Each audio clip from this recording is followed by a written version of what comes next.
Welcome in to the Toss-Up. I'm your host, Luke Brenneman. It is March, the month of madness. But in Bloomington, the question isn't about a deep tournament run. It's whether Indiana will even be a part of the madness at all. Indiana basketball is not back. That's not the conversation.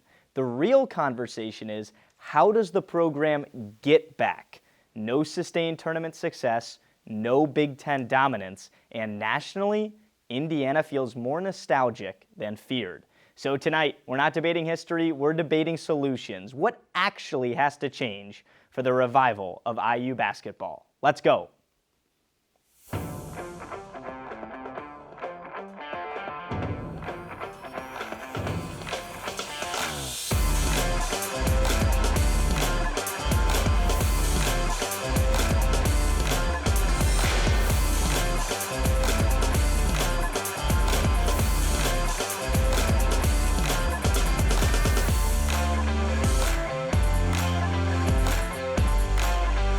Welcome to the Toss-Up. I have a fantastic but young panel joining us today. I feel like the old man. I might look like the youngest out of all of these guys, but we have a pair of freshmen here.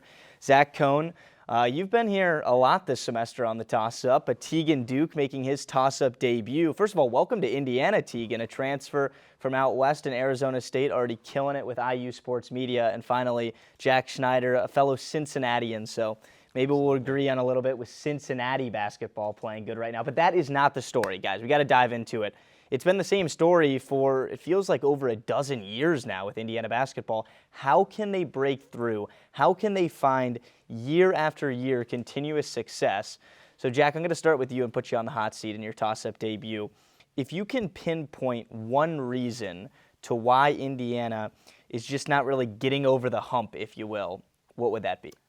For me, I think it's going to be big-time games. When you think about Indiana, you think about the watch shot against Kentucky or big-time home games against North Carolina. And recently, Indiana hasn't won a ton of those. They played a top 10 Nebraska team at home this year, blew a big-time lead, lost to Michigan State twice, lost at Michigan, and the same thing last year, too, when they went down for the Battle of Atlantis, took big-time L's to both Louisville and Gonzaga. So I think when you think Indiana in this national brand, playing big-time teams and getting those wins, and as of recently, they just haven't been doing a lot of that. I mean, that's a really good point, especially those games at home. Absolutely. Those are always the signature ones, whether it was the whiteout last Sunday against Michigan State. Just those are the ones that I feel like never go the Hoosiers' way. Tegan, what about you? Yeah, for me, it would have to be the instability at the head coaching position. I think, there's been some really talented rosters over the years, especially a couple of years ago when they were a 4 seed going into March with Jalen Hood-Schifino, an NBA guard who was playing really well, had over 30 points at Purdue. It looked like they were really playing well. Trace Jackson-Davis had it going. They also had Malik Reneau, who was, a teammate with Jalen Hood-Schifino in high school at Montverde, where they won a national championship, right? They had Miller Kopp, a shooter who could knock it down from outside. It seemed like they had almost every single piece they needed. However, they just couldn't get it done. They lost to Miami in the second round of the tournament as a 4 seed, so they just couldn't take that step because of, and what in my opinion was the head coaching from Mike Woodson. So I think, back to Archie Miller not being able to get it done in the tournament now, DeVries not looking good as Indiana's right on that bubble once again, trying to find a way into that first 4 even.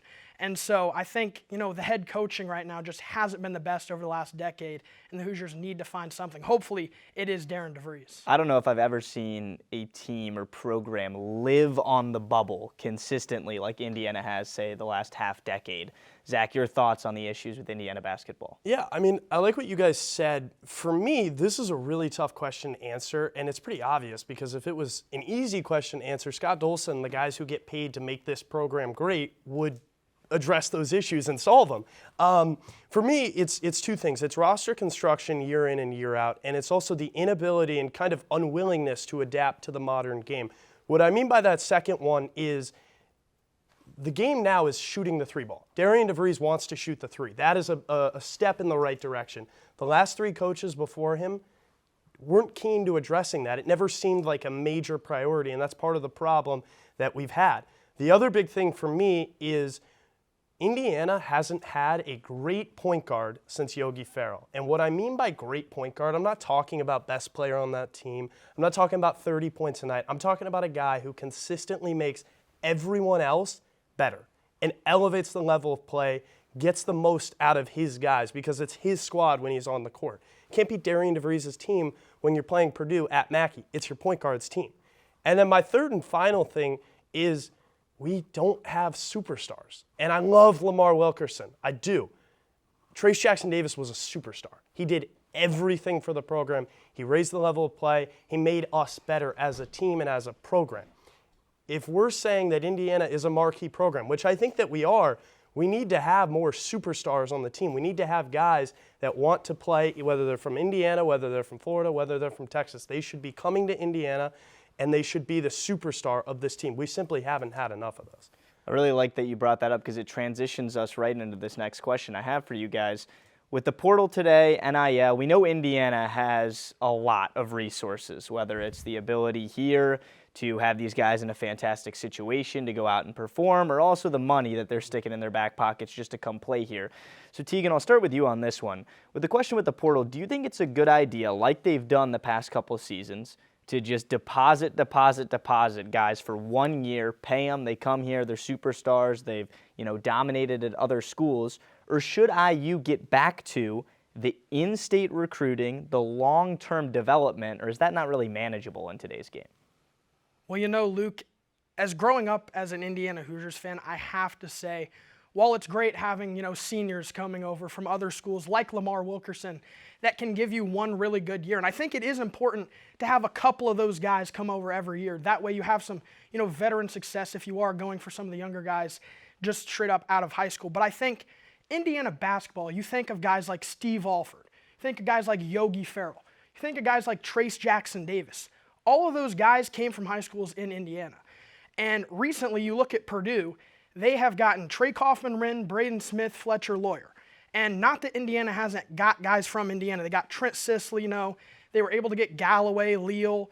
Now has been 5-6 years ago, but still. So I think Indiana, at its best, has always been a school that has guys from Indiana, that understands how big of a deal it is to be able to play inside of Assembly Hall. They understand how bad the fans want it and can really just step into the culture and embrace it. And so for that reason, I think it is so important for Indiana to get back to recruiting guys from Indiana, the studs like Braylon Mullins, that went to UConn. If they could have landed him, it could have been a huge addition. So I think it starts there. Indiana has to get the guys from Indiana to want to be Hoosiers. And I think that is so important and crucial for the Hoosiers' success and going back to a place where they are contending for national championships. So the whole point of the show is to answer that question right there. So let's throw Jack into this role right here. Scott Dolson, the man who makes all the decisions, Indiana's athletic director. If you are Scott Dolson when you wake up tomorrow morning, what is the first thing you would do in regards to men's basketball? Well, I think you got to start with football. Scott Dolson hit the Kurt Signetti hire out of the park. So the guy makes good decisions at the head coaching position. If I'm Scott Dolson, I think if you're the fan base, first of all, trust that DeVries can be the guy. So if I'm Dolson, come out, back DeVries. Tell him, hey, this is the guy going forward. I like what we've done. It's only year one. Let's slow down a little bit.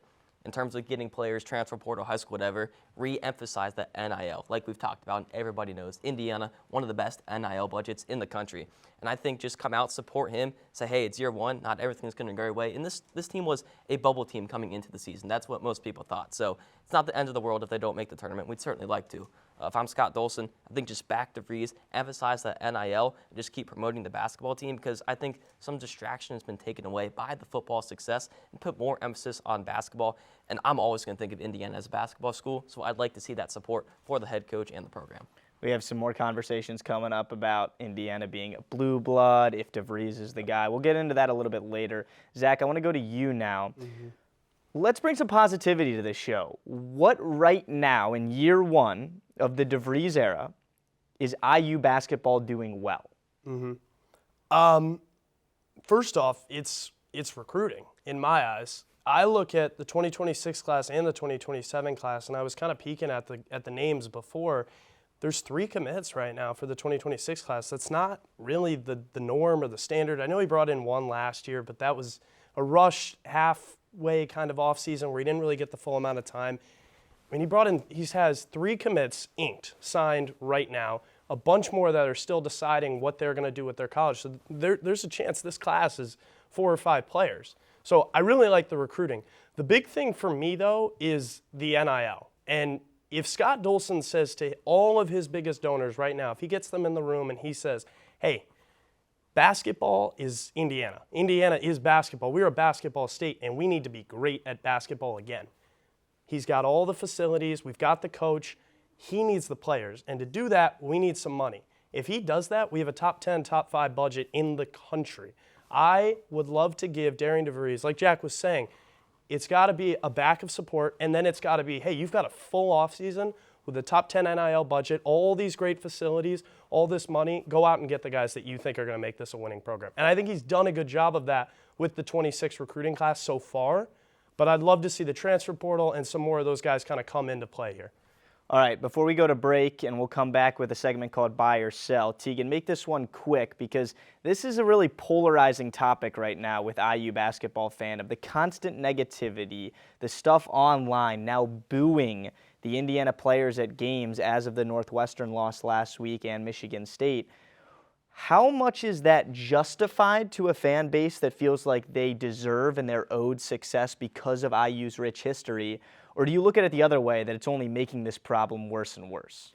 Yeah, well, I think specifically in this instance, right, where a head coach is in his first year at your school, I think it's really inexcusable to be booing a team at this point where they're still fighting for a postseason berth, right? It's not over yet. They still have a chance, and they're within 10 points of Michigan State when those boos are being, thrown out there. They're within a good, close game that was needed against Northwestern, and boos are being paraded on the team. I just don't think that's the culture that needs to be in that building. Yes, I do believe Indiana fans have every reason to be upset about not contending because, especially considering the fact that the football team just won a national championship, right? Indiana fans are used to success right now, and I think it's just a little bit because of that they haven't been able to have a, good look on this season and look at it from a positive standpoint. It's just they're looking at every negative thing about this team instead of trying to encourage them and push them to get a postseason berth in March.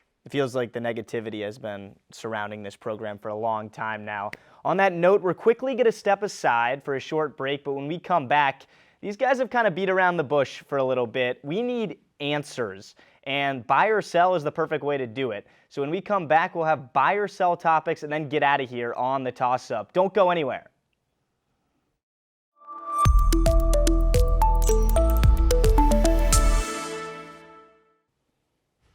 Welcome back to the Toss-Up. It's our final segment of the Revival of Indiana Basketball show, and it's time for buy or sell. So if you're new here, I'm going to give the topics an idea, maybe a statement, and they're either going to buy that idea, as in they support it, or sell it away. So the market's open, fellas. Zach, let's start with you.